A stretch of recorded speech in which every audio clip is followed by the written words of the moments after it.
Ba? Uy, Tol! Kumusta ka? Ikaw ba yan ah? Kumusta ka na? Okay lang naman, ikaw ba?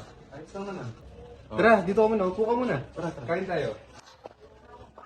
Anong balita sa'yo, pre? Ayos lang naman. Tagal na natin hindi nagkita, no? Oo nga eh. Last LF pa yata kita ng klase. Ganun na ba tatil? Oo.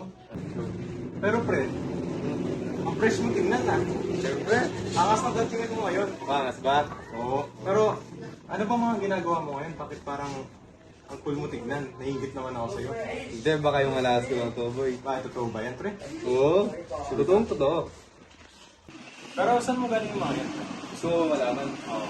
Promise sa akin kung pagsasabihin na. Hindi, sige akong bahala, pre. Sige. Tignan mo to. Saan? Totoo ba mga yan, pre? Oo, totoong totoo. Ikaw, pre.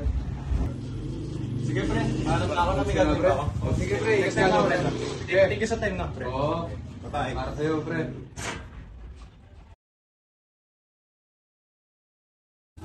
Matry nga itong mga sinabi ni Amir.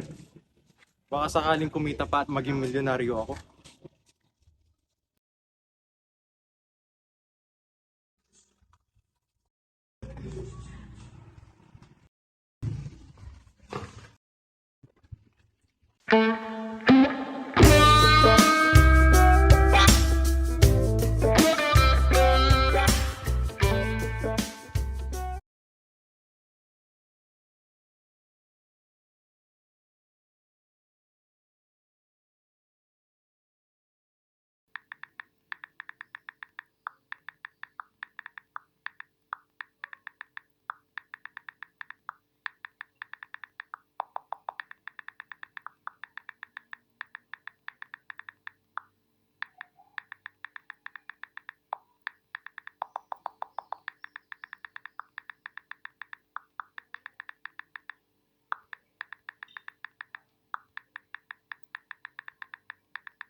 Uy, pre.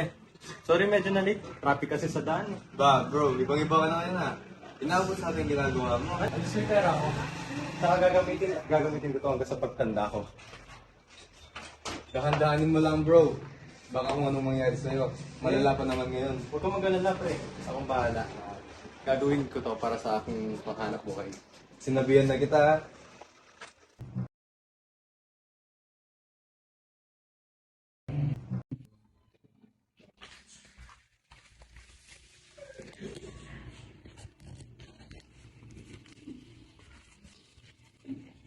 Ay, gagi si Jedi ito ah.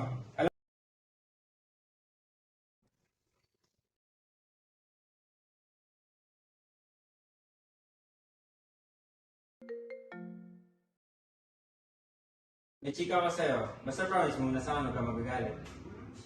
Hoy, grabe ka naman kay Trika. Ano ba yan? Hindi mo makagalit, promise. Sorry to say, but nakita ko kasi yung jawa mo sa app na may ginagawang kababalaghan. Ha? Si Jedi? Anong ginawa niya? Patingin, send mo nga. Eto, sasend ko na lang.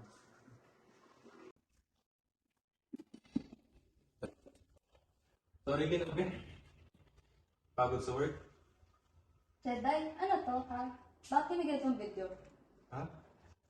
Ano yan? Saan mo galing yan? Nagpapanggap ka pa talaga? Alam na lang kung ikaw to. Ilang taon na nga tayo magkasama, oh. Oo na, sige. Pero ginagawa ko naman yan para sa kinabukasan natin. Kinabukasan natin? Hindi ka ba nahiya? Hindi ka ba naawa sa sarili mo, sa pamilya mo at sa akin, ha? Pero, Pero, wala na. Tapos na tayo. ano gagawin natin? Hello? Ha? Anong kaso yan?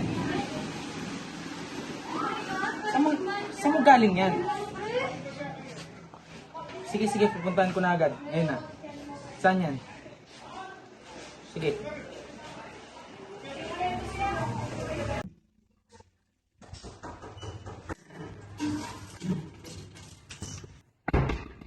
Sino yan?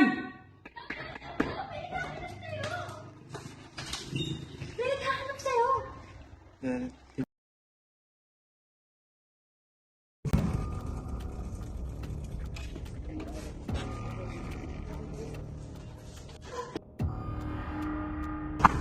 Please! Taas kamay!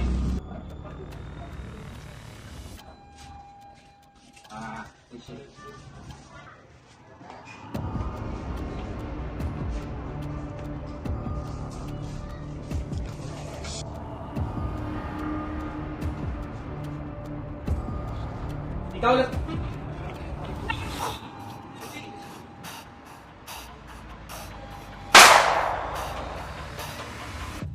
Ginagawa para sa kasang cybercrime.